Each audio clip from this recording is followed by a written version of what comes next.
Hello everyone, welcome to the Indian Legal Wing. Anukriti here, back with your weekly dose of legal updates to keep you updated with important and recent news of the week.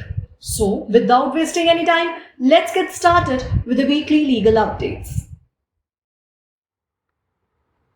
Supreme Court held that only lawyers genuinely and regularly practicing before the concerned court should be permitted to vote in the elections of bar associations.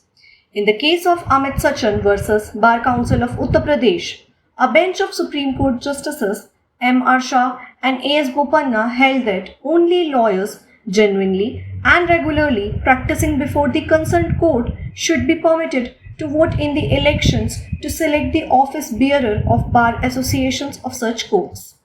Outsiders who are not regularly practicing before the concerned court cannot be permitted to hijack the system by taking part in the election process of electing members of the Bar Association. Supreme Court fined Uttar Pradesh Rs 7 lakh in a case involving a 19-year-old encounter killing. The Supreme Court has imposed a 7 lakh interim fine on the state of Uttar Pradesh in connection with a 19-year-old encounter killing case, while criticizing the state for attempting to shield its police officers. According to the bench of Justices Vineet Saran and Anuradha Bose, the state of Uttar Pradesh's laxity in the matter revealed how the state machinery was protecting its police officials. Allahabad High Court orders Uttar Pradesh Police to conduct a thorough investigation in ex-army officer torture case.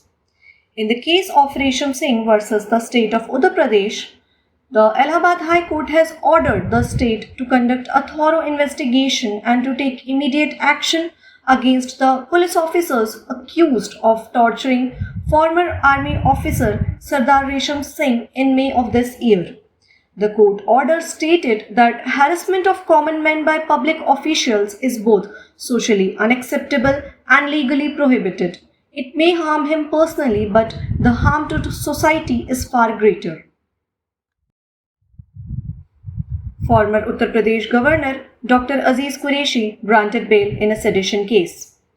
In the case of Dr. Aziz Qureshi versus the state of Uttar Pradesh, the Allahabad High Court has granted interim protection from arrest to former Uttar Pradesh Governor Dr. Aziz Qureshi.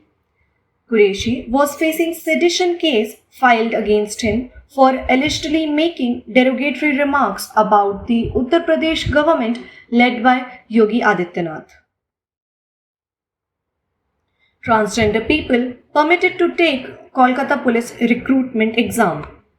In the case of Pallavi Chakraborty versus State of West Bengal and others, the State of West Bengal has informed the Calcutta High Court that it had permitted a transgender person to take the examination for the post of Sub-Inspector or Lady Sub-Inspector of the Kolkata Police.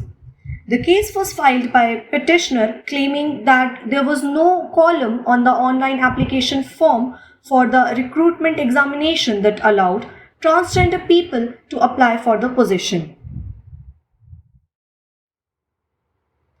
Without stating specific individual roles, the chairman and directors cannot be held vicariously liable for the company's criminal acts.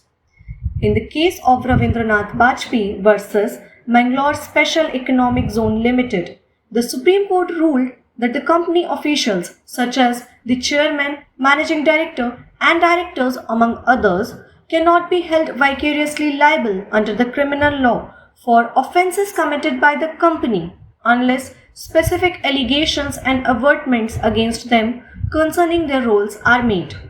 The court ruled that the magistrate must record the role of directors in their respective capacities, which is a precondition for initiating criminal proceedings against them. Cost imposed on public interest litigation seeking reopening of Jammu and Kashmir Human Rights Commission. In the case of Nikhil Padda, human rights activist versus Chairman Human Rights Commission, the Jammu and Kashmir High Court recently observed that public interest litigation is not a pill for every ill and should not be entertained if the bona fides of the petitioners are doubtful. The cost was imposed on the petitioner as the court stated that the petitioner was not interested in the establishment of the human rights but was intending to attack the government over the deletion of Article 370 of the Indian Constitution. Breastfeeding, an inalienable fundamental right of lactating mothers protected under Article 21 of the Indian Constitution. In the case of Husna Banu versus the state of Karnataka, it was significantly held by the Karnataka High Court that breastfeeding is an inalienable fundamental right of lactating mothers protected as a right to life under Article 21 of the Indian Constitution. The decision was given by a single judge, Krishna S. Dikshit, who ruled that likewise a suckling infant has the right to be breastfed and it is concurrent with the mother's right to breastfeed. So guys, that was all for this week's legal news. I hope you would have found this video informative as well as useful. We will be back soon with the next week's legal news. Till then, please keep supporting us and stay safe. Take care of yourself. Thank you for watching. Have a nice day.